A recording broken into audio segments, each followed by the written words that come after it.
ರಾಜ್ಯದಲ್ಲಿ ಪ್ರಮುಖವಾಗಿ RSS ನಿರ್ಬಂಧ ಅನ್ನೋ ಚರ್ಚೆ ಜೋರಾಗಿದೆ. ಇದಕ್ಕೆ ನಿಮ್ಮ ಪಕ್ಷದ ಸ್ಟ್ಯಾಂಡ್? ನೋಡಿ, RSS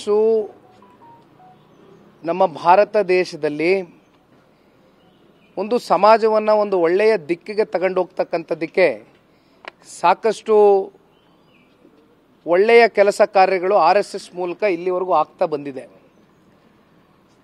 100 ವರ್ಷವೂ ಕೂಡ ಈಗಾಗಲೇ ಪೂರೈಸಿರ್ತಕ್ಕಂಥದ್ದು ಎಲ್ರಿಗೂ ತಿಳಿದಿರ್ತಕ್ಕಂಥ ವಿಚಾರ. ಸುಮ್ಮನೆ ಇದನ್ನು ರಾಜಕೀಯವಾಗಿ ಮಾತನಾಡಬೇಕು, ರಾಜಕೀಯವಾಗಿ ಹೇಳಿಕೆಯನ್ನು ಕೊಡಬೇಕು ಅಂತಕ್ಕಂಥದ್ದನ್ನು ಬಿಟ್ಟು ಬೇರೆ ಇನ್ನೂ ನಾನಾ ವಿಚಾರಗಳಿದೆ. ಇದ್ರ ಬಗ್ಗೆ ಚರ್ಚೆ ಮಾಡ್ತಕ್ಕಂಥದ್ದಕ್ಕೆ ಇವತ್ತು ಬಹುಶಃ ತಾವು ಮುಂದೆ ಕೇಳ್ತೀರಿ ಪ್ರಶ್ನೆನ. ನಾನು ಈಗ ತಾನೇ ಗಾಡಿನಲ್ಲಿ ಬರ್ತಾ ನೋಡ್ಕೊಂಬಂದೆ. RV ದೇಶಪಾಂಡೆ ಅವರು ಕಾಂಗ್ರೆಸ್ನ ಹಿರಿಯ ಮುಖಂಡರು ಇವತ್ತು ಕಾಂಗ್ರೆಸ್ನ ಗ್ಯಾರಂಟಿಗಳ ಬಗ್ಗೆ ಚರ್ಚೆನ ಮಾಡಿದ್ದಾರೆ, ಅಪಸ್ವರವನ್ನು ಎತ್ತಿದ್ದಾರೆ. ಅವರು ಹೇಳಿರ್ತಕ್ಕಂಥದ್ರಲ್ಲಿ ತಪ್ಪೇನಿಲ್ಲ.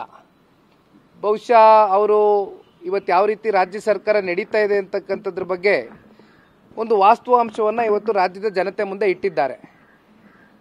ಮಾತೆತ್ತಿದ್ರೆ ಕಳೆದ ಬಾರಿಯೂ ಕೂಡ ನಾವು ನೋಡಿದ್ದೇವೆ, ರಾಜ್ಯದ ಗೌರವಾನ್ವಿತ ಮುಖ್ಯಮಂತ್ರಿಗಳು 4.5 ಲಕ್ಷ ದೊಡ್ಡ ಗಾತ್ರದ ಬಡ್ಜೆಟನ್ನು ಕೊಟ್ಟಿದ್ದೇವೆ ಅಂತಕ್ಕಂಥದ್ದು ಹೇಳ್ತಾರೆ.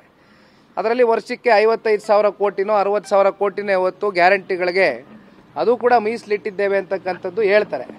ಆದರೆ ಇಲ್ಲಿವರೆಗೂ ಒಂದು ಕಡೆ ಗ್ಯಾರಂಟಿಗಳು ಪ್ರತಿ ತಿಂಗಳು ಕೊಡ್ತೀನಿ ಎಂದಿದ್ರು, ಅದು ಕೂಡ ಸಮರ್ಪಕವಾಗಿ ಕೊಡಲಿಕ್ಕಾಗಿಲ್ಲ. ಮತ್ತೊಂದು ಕಡೆ ಅಭಿವೃದ್ಧಿ ಅಂತಕ್ಕಂಥದ್ದು ಬಹುಶಃ ಸಂಪೂರ್ಣವಾಗಿ ಶೂನ್ಯ ಆಗಿದೆ. ಅಭಿವೃದ್ಧಿ ಅಂತಕ್ಕಂಥದ್ದು ಕುಂಠಿತಗೊಂಡಿದೆ ಅಂತಕ್ಕಂಥದ್ರ ಬಗ್ಗೆ RV ದೇಶಪಾಂಡೆ ಅವರು ಅವರ ಹೇಳಿಕೆ ಮೂಲಕ ಮತ್ತೆ ಪುನರುಚ್ಚರಿಸಿದ್ದಾರೆ.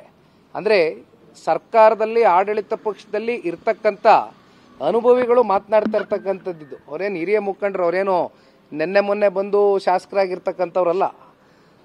ಅವರು ಆ ರೀತಿ ಹೇಳ್ತಾರೆ ಅಂತಕ್ಕಂಥದ್ದಾದರೆ ಸರ್ಕಾರ ಯಾವ ಪರಿಸ್ಥಿತಿಯಲ್ಲಿ ಆಡಳಿತವನ್ನು ನಮ್ಮ ಕರ್ನಾಟಕ ರಾಜ್ಯದಲ್ಲಿ ನಡೆಸ್ತಾ ಇದ್ದಾರೆ ಅಂತಕ್ಕಂಥದ್ದು ಬಹುಶಃ ಅವ್ರ ಹೇಳಿಕೆ ಮೂಲಕ ನಾವೆಲ್ಲರೂ ಕೂಡ ತಿಳ್ಕೊಳ್ಬೇಕಾಗ್ತದೆ.